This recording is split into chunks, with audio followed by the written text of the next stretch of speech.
বৰ্তমান সময়ত মানে আমাৰ অসমত কি ঘটনা হৈ আছে বাৰু, কেনেকুৱা ধৰণৰ পৰিস্থিতি আমাৰ অসমৰ মানে সমাজখনত মানে বিৰাজ কৰিছে, এতিয়া ভাবিলেই মানে আচৰিত লাগে। আসসালামু আলাইকুম, মই পাৰবিনে আপোনাক সকলোকে মোৰ চেনেল পাৰবিন ডেইলি ব্লগলৈ স্বাগতম জনাইছোঁ। আৰু আশা কৰিছোঁ আপোনালোক সকলো ভালে আছে আৰু আমিও ভালে আছোঁ, বৰ্তমান ঠিকে থাকে আছোঁ। আৰু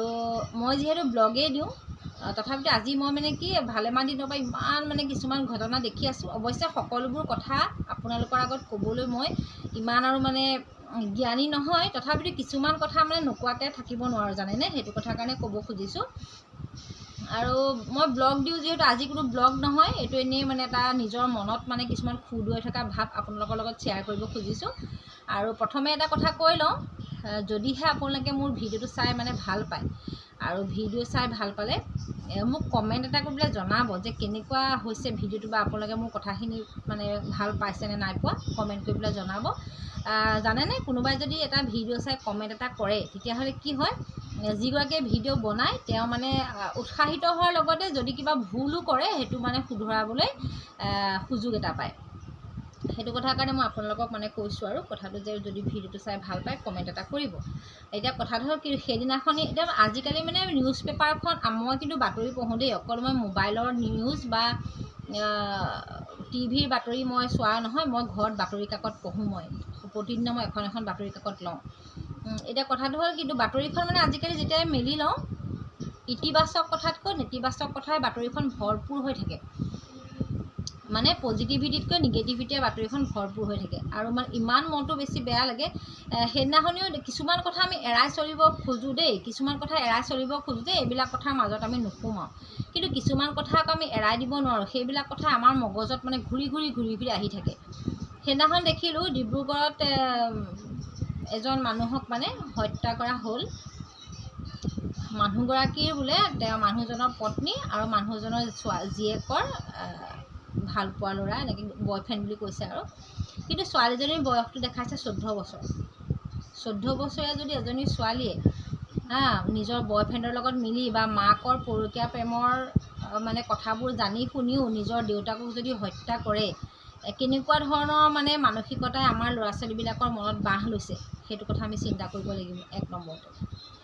কাৰণ আজিকালি আমি দেখিছোঁ, বা আগতেও আমিবিলাক যেতিয়া সৰুৰে পৰা ডাঙৰ হৈছিলোঁ, আমি 14 বছৰ বয়সত আমি বহুত কথা জনা নাছিলোঁ। আৰু বৰ্তমান সময়তো বহুতৰ ল'ৰা ছোৱালীয়ে 14 বছৰ বয়সত ইমানখিনি কথা জনা নাই। কিন্তু সেই ছোৱালীজনীয়ে নিজৰ দেউতাকক যে হত্যা কৰিবলৈ দুৱাৰখন মেলি দিলে,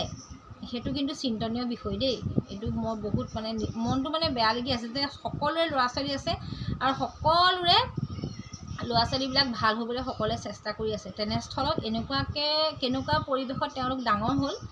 বা কেনেকুৱা মানে তেওঁলোকে পালে সংস্কাৰ, যে তেওঁলোকে নিজৰ দেউতাকক মানে কোনোবাই হত্যা কৰি কৰিবৰ কাৰণে দুৱাৰখন খুলি দিলে। এইটো বহুত চিন্তাৰ বিষয়। তাৰপিছতে আহিলে কালি পৰহি পৰা এটা আলোচনা হৈ আছে, এটা ফোন ৰেকৰ্ডিং ভাইৰেল হৈছে মোবাইলত, সকলোৱে শুনিছোঁ। এজনী ছোৱালী মানে মধ্যস্থতাকাৰী নে তেওঁৱে বিজনেছ কৰিছে নাজানো,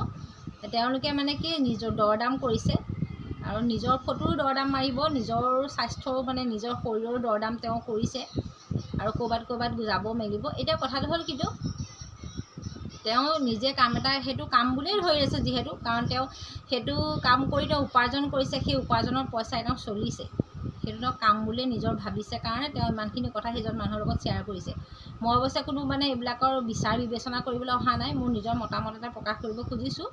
সেইটো কথাৰ কাৰণে আপোনালোকক আগতেই বাৰে বাৰে কৈছোঁ যে মই নিজৰ কথাহে, অনুভৱটোহে প্ৰকাশ কৰিছোঁ আপোনালোকৰ আগত, এইবিলাকৰ বিচাৰ বিবেচনা কৰিব পৰা যোগ্য মই নহয়।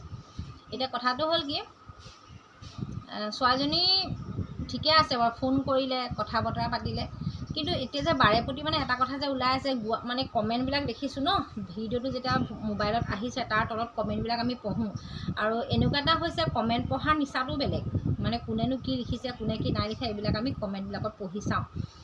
তাতে মানে কিছুমান মানুহৰ মানসিকতা পাওঁ। তাতে লিখিছে যে গুৱাহাটীত পঢ়িবলৈ গৈছে, গুৱাহাটীত পঢ়ি এনেকুৱা হৈছে তেনেকুৱা হৈছে, এনেকৈ বহুত মানে কথা। কিন্তু আমিও মনতে আমাৰো ল'ৰা ছোৱালী ডাঙৰ কৰিছোঁ, আমাৰ ল'ৰা ছোৱালীও ভৱিষ্যতে গুৱাহাটীত কিবা এটা কৰিব, আমি মনতে ভাবোঁ যে গুৱাহাটীলৈ যাব প্ৰথম, তাৰপিছতহে বেলেগত যাব, আশা কৰোঁ তেনেকৈ। এতিয়া আৰু আমাৰ চকুৰ আগতে দেই, আমাৰ চকুৰ আগতে বহুত আমাৰ চিনাকি খুব মৰমৰ ল'ৰা ছোৱালী আমাৰ গুৱাহাটীত পঢ়িছিলে, পঢ়ি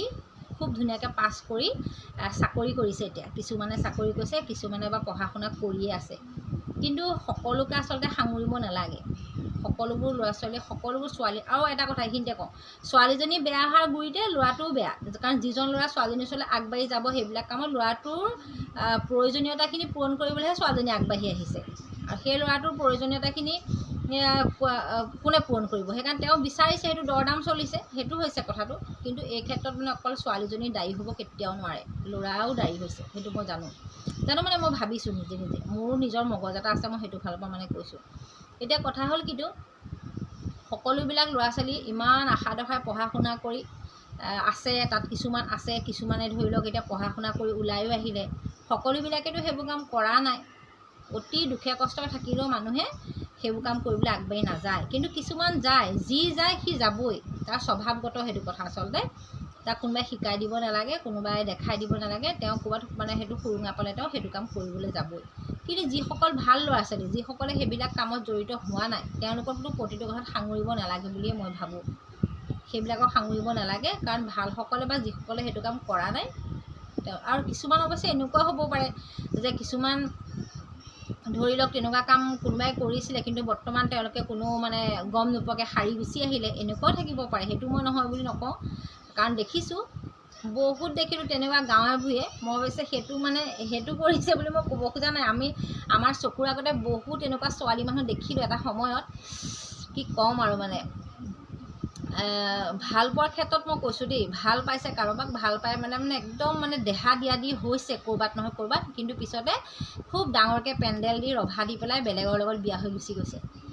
এনেকুৱা ছোৱালীও আছিলে আচলতে সেই তেনেকুৱা ছোৱালীবিলাকেই সেইবিলাক কাম কৰিব মানে সুবিধা পালে ক'ৰবাত এতিয়া হয়তো সেইবোৰ ছোৱালীও তেনেকুৱা যে নিজৰ কিবা এটা প্ৰয়োজন হৈছে ল'ব পৰা নাই সেইটো কথাৰ কাৰণে তেওঁলোকে তেনেকুৱা কৰিছেগৈ গৈ পেলাই সেইটো হ'বও পাৰে সেইটো নহয় বুলি কিন্তু ভালো বহুতো আছে যে সকলোবিলাক তাতে পঢ়িবলৈ গ'ল বুলি সকলোৱে যে সেইবোৰ কাম কৰিব সেইটো কথা কেতিয়াও নহয় কিন্তু মই এটা কথাই সদায় ভাবোঁ যিসকল ল'ৰা ছোৱালী আছে তেওঁলোকক যদি ঘৰৰ মানুহে পঢ়িবলৈ তাত পঠাইছে বা কিবা কামত যদি কাম কৰিবৰ কাৰণে পঠাইছে তেতিয়াহ'লে তেওঁলোকে নিজৰ ঘৰৰ কথা চিন্তা কৰি নিজৰ মাক দেউতাকৰ কথা চিন্তা কৰি সেইবিলাক কামত আগবাঢ়িব নালাগে আৰু মানে কি হয় সেইবোৰ কাম যিবোৰ কাম সমাজত মানে অৱশ্যে আজিকালি বাৰু সেইবোৰ দেখাই নাই আজিকালি আৰু তেনেকুৱা কাম কৰিলেও মানুহে কোনো বেয়া নাপায় কিন্তু মই কৈছোঁ যিবিলাক কাম কৰিলে সমাজত নিজৰ মাক দেউতাকে মানে চকু তল কৰিবলগীয়া হয় সেইবোৰ কাম কৰিব নালাগে নিজেও কিছুমান কথাত ভুক্তভোগী ভাবোঁ কথাত তেনেকৈ আৰু সকলো ভালে থাকক সকলোৱে ল'ৰা ছোৱালীবিলাক ভাল হওক ভাল হোৱাটোৱে বিচাৰোঁ কোনো যাতে কোনো কথাত একো বদনামী হ'ব নালাগে কোনো বেয়া চকুৰে মানুহে চোৱা কোনো পৰিস্থিতিৰ সৃষ্টি হ'ব নালাগে সকলো ভালে থাকক সুস্থ থাকক মই মাত্ৰ মোৰ নিজৰ যিটো মনৰ ভাৱ মই সেইটো আপোনালোকৰ লগত শ্বেয়াৰ কৰিলোঁ যে বেয়া কাম এটা কৰিলে বুলি মানুহ বেয়া হৈ নাযায় বা এজনী মানুহে কিবা বেয়া বা এটা ল'ৰাই কিবা বেয়া কৰিলে বুলি সকলো ল'ৰা বেয়া কেতিয়াও নহয় দেই সকলো ভালে থাকক সুস্থ হৈ থাকক আৰু মোৰ মনৰ কথাখিনি আপোনাক ক'লোঁ যদি ভাল পাইছে ভিডিঅ'টো মোক লাইক এটা কৰিব কমেণ্ট এটা কৰিব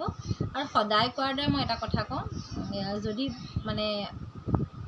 ভাবে মনত তেতিয়াহ'লে মোৰ চেনেলটো ছাবস্ক্ৰাইব কৰিব আৰু আপোনালোকে মোৰ আগত যিখিনি ভিডিঅ' মই দিছোঁ সেইবিলাকো চাবচোন দেই